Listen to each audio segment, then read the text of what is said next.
So Yeah. how did she get involved in the women's suffrage movement? I mean, how did she find time to do that on top of everything else? Before she got married, she was always asked to be the president of the women's movement. She was always asked to give speeches, always in the forefront. And then when she got married and she had to, I guess, buckle down and raise the family, she let go of all her positions and took a back seat. It was only when she felt a little more stable and the kids were already grown, and my Lola was about, I think, 6 or 7 years old when she started again.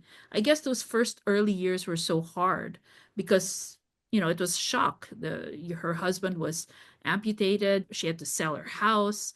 Although, according to my tita, it must have been hard for her to sell her house that was given to her by her mother. And then my tita or my Lola said, no, no, she made it a point never to get attached to any property. So she was okay to sell it.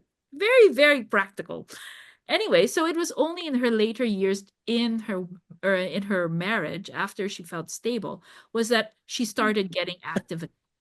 I think at that time there were many women's organizations popping up left and right, and she was organizing all of them, starting to take a leadership role again. When did her interest in women's suffrage begin? Was this something that she was already advocating as a young Yeah, newspaper of columnist? course. Yeah. She was an early feminist, no? As I said, as early as 20 years old, she was already writing. She was a known writer for the newspaper in Iloilo, and she was already writing about how the women of that day were already so much more educated than the Maria Clara stereotype of Jose Rizal.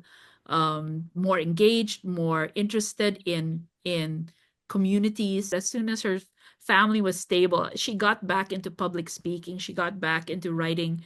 The bill for women's vote, was passed, rejected several times, Senate, House, blah, blah, blah. And she would always be one of the speakers for it. They'd always call her as one of the resource or the advocates for it. So she was already giving speeches to the House of Representatives and the Senate for women's voting. She never gave up. First time women's vote ever came in as a bill was, I think, 1918. She was already asked to speak on it. So from 1918 to 1936, she was always speaking to organizations, organizing the women.